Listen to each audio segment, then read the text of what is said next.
Assalamualaikum warahmatullahi wabarakatuh. Perkenalkan, nama saya Ahmad Farhan Putrahas dari kelompok 1.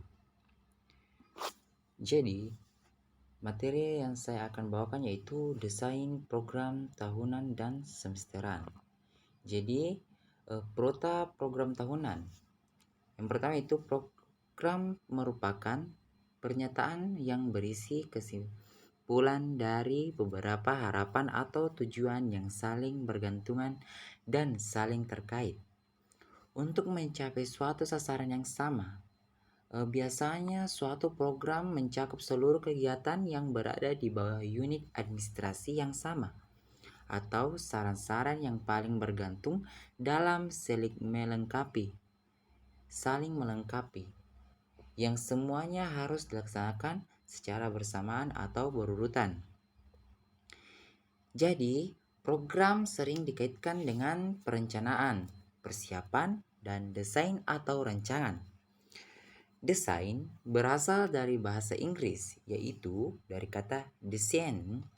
Jadi, desain dalam perspektif pembelajaran adalah rencana pembelajaran. Rencana pembelajaran disebut juga dengan program pembelajaran. Berbagai definisi tentang desain saling berbeda antara satu dengan yang lainnya. Masalahnya, dalam Kamus Bahasa Indonesia disebutkan bahwa desain berarti kerangka, persiapan, atau rancangan.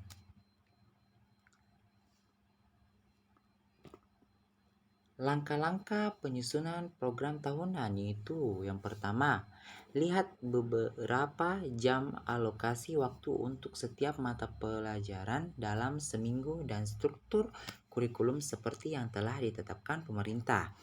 Analisis beberapa minggu efektif dalam satu semester seperti yang telah ditetapkan dalam gambar lokasi waktu efektif.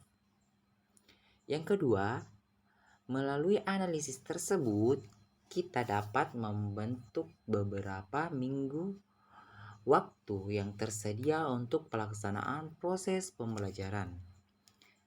Yang ketiga, menghitung jumlah minggu efektif setiap bulan dan semester dalam satu tahun dan memasukkan dalam format matrik yang tersedia.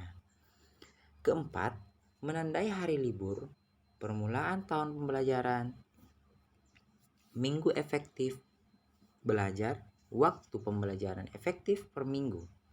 Hari-hari libur meliputi: pertama, jeda tengah semester, dan yang kedua, jeda antar semester, ketiga, libur akhir tahun pembelajaran, keempat, hari libur keagamaan, dan yang kelima, hari libur umum termasuk hari-hari internasional, dan yang terakhir, hari libur khusus.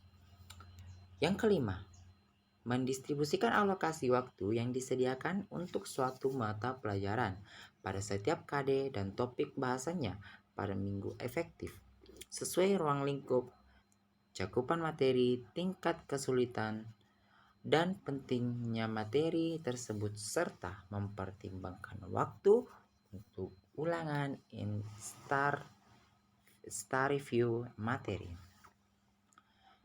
Contoh format program tahunan yaitu pada gambar tersebut, yang pertama itu adalah sekolah titik 2, yang kedua itu mata pelajaran titik 2, kelas atau program titik 2. Jadi adapun kolom-kolomnya itu yang pertama itu ada nomor sekolah atau nomor KD. Yang ketiga itu kolom ketiga itu standar kompetensi, kolom keempat itu alokasi, dan kolom kelima itu keterangan. Jadi proses program semester atau porsem itu dalam program pendidikan semester dipakai satuan waktu terkecil, yaitu satuan semester yang untuk menyatakan lamanya satu program pendidikan. Masing-masing program semester sifatnya lengkap dan merupakan satu kebetulan dan berdiri sendiri. Pada setiap akhir semester genap, bahkan kegiatan program semester yang disajikan harus sudah selesai dilaksanakan dan mahasiswa yang mengambil program tersebut sudah dapat ditentukan lulus atau tidak. Selanjutnya, langkah penyusunan program semester yang pertama itu ada memasukkan KD atau topik dan subtopik bahasan dalam format program semester. Yang kedua, menentukan jumlah jam pada setiap kolom minggu dan jumlah tatap muka per minggu untuk mata pelajaran. Dan yang ketiga, mengalokasikan waktu sesuai kebutuhan bahasan topik dan subtopik pada kolom minggu dan bulan.